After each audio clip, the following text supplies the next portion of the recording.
तीन बेटियां। सरिता के घर में तीन बेटियां थी।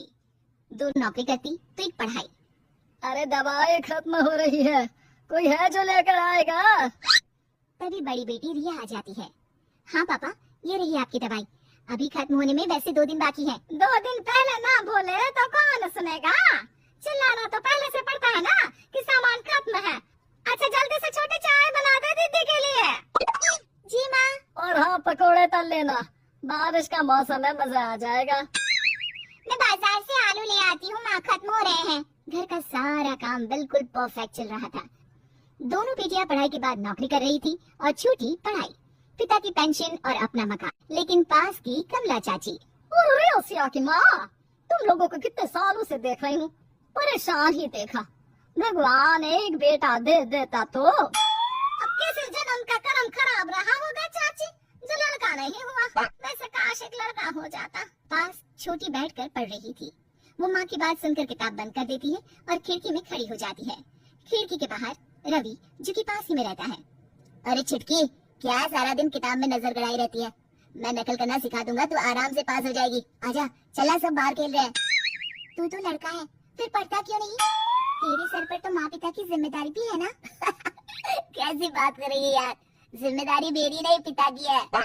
पिता की क्या जिम्मेदारी, बता। देख, माता पिता लड़की की शादी के लिए पैसा जमा करते हैं, उसकी शादी कराते हैं, उसे पढ़ाते भी है ना? हाँ, वो तो सभी माता पिता करते हैं। क्या लड़की की शादी नहीं करते? उसकी भी तो करते हैं ना? हाँ करते हैं, लेकिन क्यों, कैसे? सुन, वो लड़के को पढ़ाते हैं इसलिए कि वो बुढ़ापे का सहारा बनेगा। शादी करते हैं कि उसकी बीवी आकर घर संभालेगी। लेकिन बेटियों के लिए कोई स्वार्थ होता है? नहीं ना। तभी तो पैदा होते ही मुंह बन जाता है।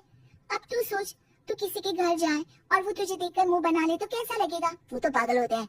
बेटियां जीवन भर माँ बाप के लिए सोच ले, लेकिन फिर भी वो उसे अपना नहीं मानते।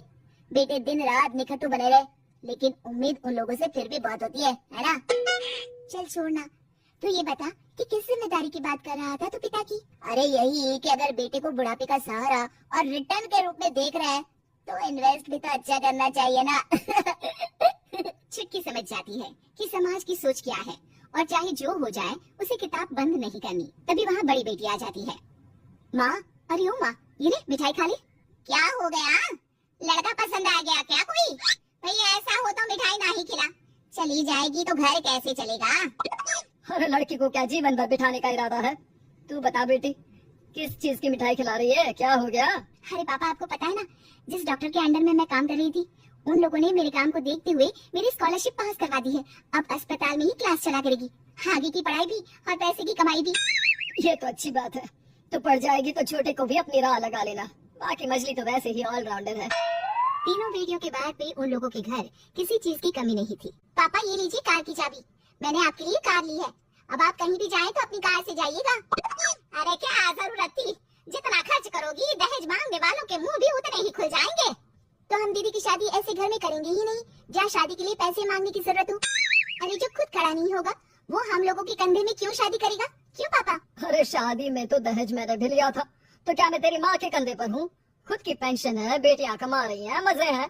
बस एक मलाल है कि बेटा नहीं हुआ। पापा, जब आपने बोला कि मजे हैं, मैं तभी समझ गई थी कि अगली लाइन में आप यही बोलेंगे कि मलाल है। कोई बात नहीं पापा, फिलहाल आप ये कार लेकर घुमाओ। माँ तुम भी जाओ पापा के साथ।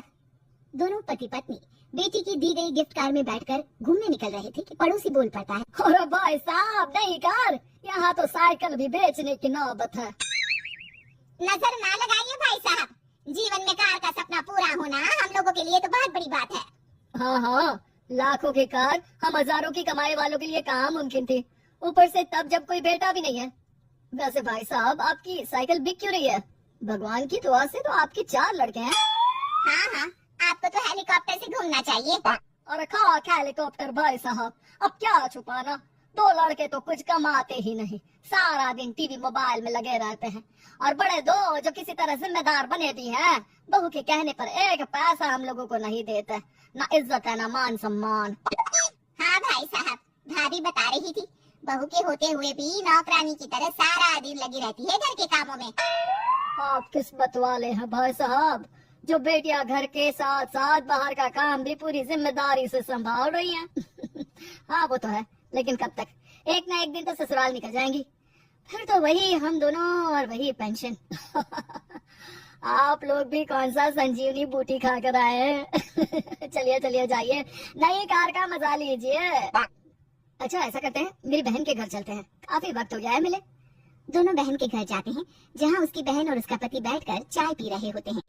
अरे भाई भाभी, आज रास्ता कैसे भूल गए आप लोग? अरे हम तो फिर भी भूल गए, तुम तो कभी नहीं आते हमारे घर। अरे कोई आने का साधन भी नहीं है ना, अब बस से आना हम लोगों के बस की बात तो रही नहीं भाई। अरे दे दे, दो दो कार थी आप लोगों की, कहाँ गई? भाभी वो तो जिसकी थी वो ले गया। मतलब? दो बेटे हम दोनों से अलग हो गए हैं, अपनी कार ले गए, अब हम दोनों अकेले, खुद बनाना खुद खाना। भाई बहन के घर से मिलकर बेटी की गिफ्टेड कार में बैठकर निकल जाते हैं। काश हम लोगों को भी लड़का हो जाता।